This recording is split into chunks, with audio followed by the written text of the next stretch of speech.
So how are you So how are doing? you doing? Ah, oh my God. I'm doing well. I'm doing well. And yes, now it's weekend now, Yeah, it's weekend for you for a Oh, while, but for me, Friday night. it's Friday night over here. Yeah, I But know. yeah, see, weekend. We talked about imposter syndrome many times.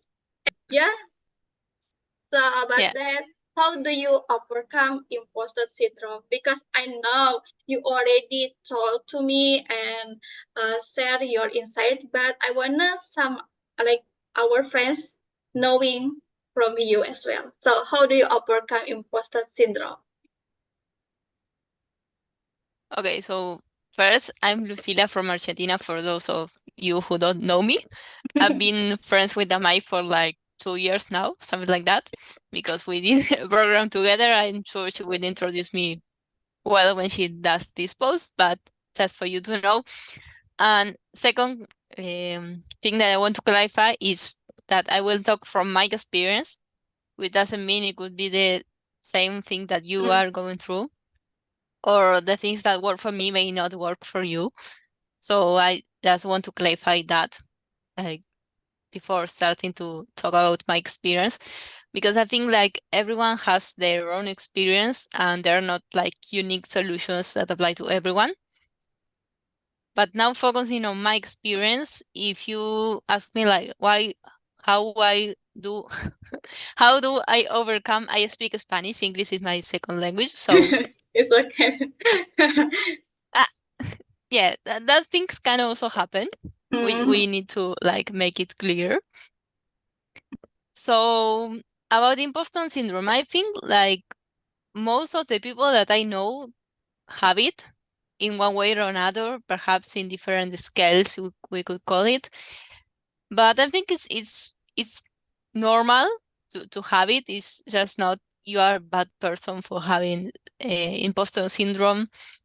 I think it's first thing we should do is normalize it, because sometimes we feel like we are not enough, or we feel like why we are having this opportunity if we are not at that level. And it has happened to me. I also observe that it happens a lot more to women than it happens to men. It's Mhm. not just my opinion, it's just like how things happen in a general way. But I started to just, we could say, jump to the pool. In Spanish, we say it's like saltar a la pileta or tirarse al vacío. But it's just like trying to do things, because sometimes we feel that we are like not at that level. Sometimes it could be true, but other times it's just like our insecurities talking.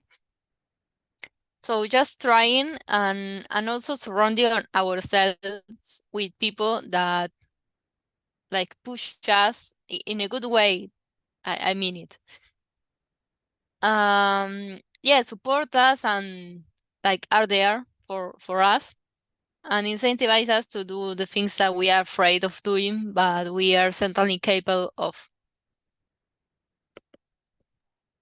Okay, thank you so much, Lou. So is that I wanna make highlight that is based on your experience. So it doesn't mean it maybe works for you, but maybe not for others.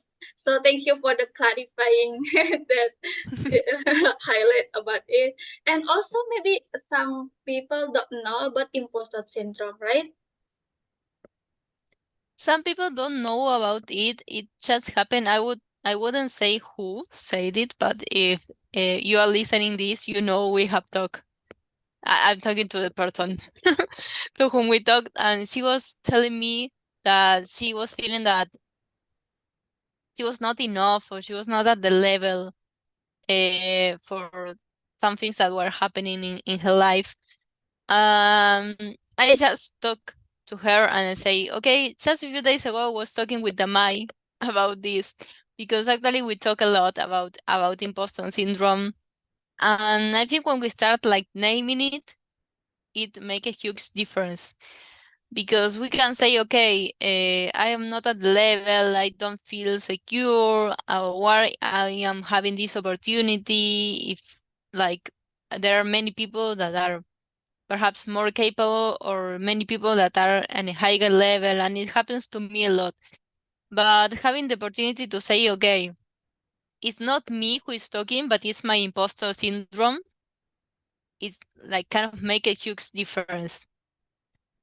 So you can like separate and say, okay, I'm feeling this way, but it's my imposter syndrome, the one that is talking and saying all those things. So perhaps, yeah, it could be right, but perhaps it's not. Then having starting to trust ourselves in that way, saying, okay, there is it it it is I'm feeling that I'm not enough for this opportunity. I'm feeling that there are people that are better. Okay, it may be true. I'm not saying that it's not true. In some cases it may be true, but also Okay, so you were saying before that having imposter syndrome, maybe it is just my imposter syndrome, right? Like it's not my true myself. It's just like the feeling, like feeling I'm not feeling good enough, like feeling insecure, or maybe sometimes we compare ourselves with others, right? a Hmm. lot. It Uh, happens a lot, and a lot more that we like could expect to happen, because we say, okay, we shouldn't compare ourselves to others. And there are those kind of things that you say, it's easy to say, difficult to implement when you get to yeah. acting that way. So yes, it happens, and it happens a lot. So it's just as I was saying, sometimes it's like trying, and especially after UPG, I like started trying Mhm. more that I have tried before. In fact, if we just focus on UPG, I applied actually on the last day, like the end of December. It was Wow. like people were. It was the day that we were preparing things for the celebration, the dinner with my family for end of the year, and I was like filling my application because my imposter syndrome had been before there. Hmm. So I was like, oh, I don't know if I should apply because it's a world program and there are people from many different countries, and I'm sure they have like excellent projects and a good trajectory and all those things. It was like the last day. It was just okay. Let's try and see what happens. And it also happened to me with the Afghan girls. You know that you were in that program. I was a teacher in that program too. And it happened to me that when Lily called me and say, okay, you can do these classes on climate action. We feel that you will be like a good teacher because you know the topic and you also know us, so we are comfortable working with you. And I remember that one of the first things that I told her was, okay, but I'm not an expert. There are people that know a lot more. And what she said kind of stuck with me because she said, okay, you may not be an expert, but we know you know more about the topic than what we know. And when I told this to a friend, dear friend that I have it, and he had been my boss, we are still in touch, and he always supported me a lot. Thank you, Pablo, if you're watching this.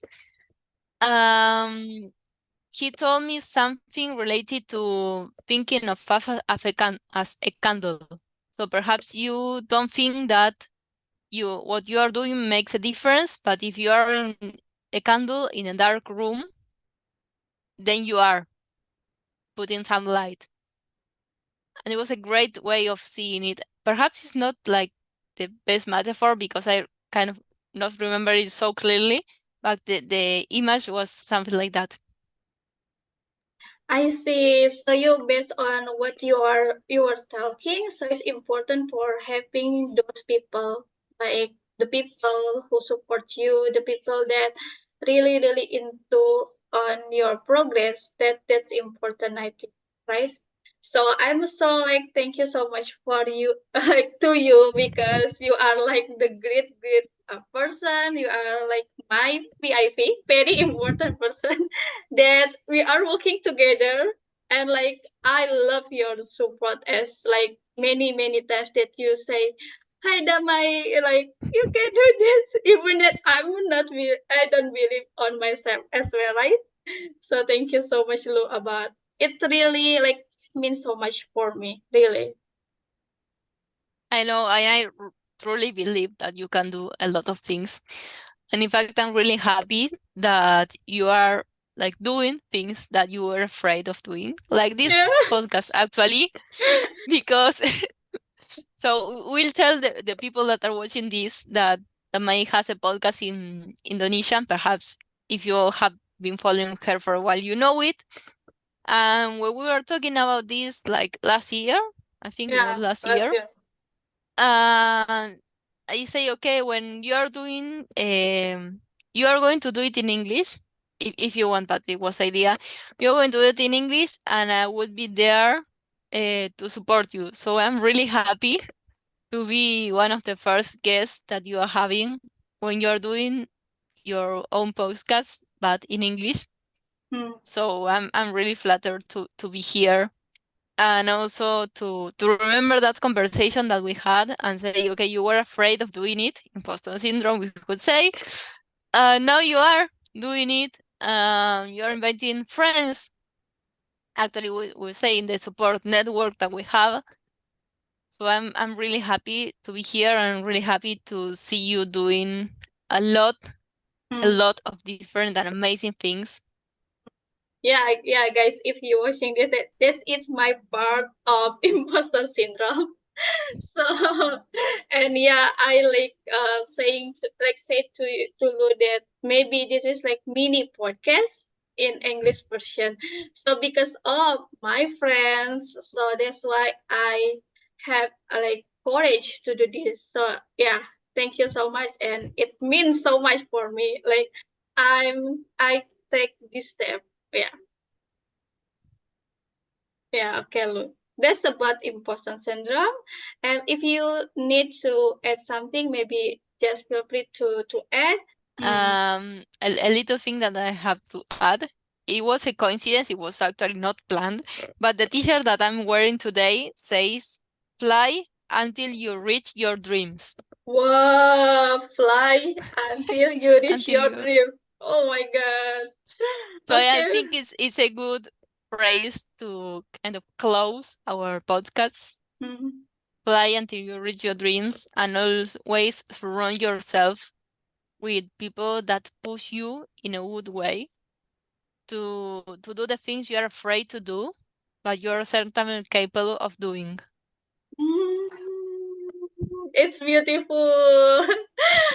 You know, you are really nail this podcast as always. I guarantee that you are 100% my consultant, not in personal but professional way as well.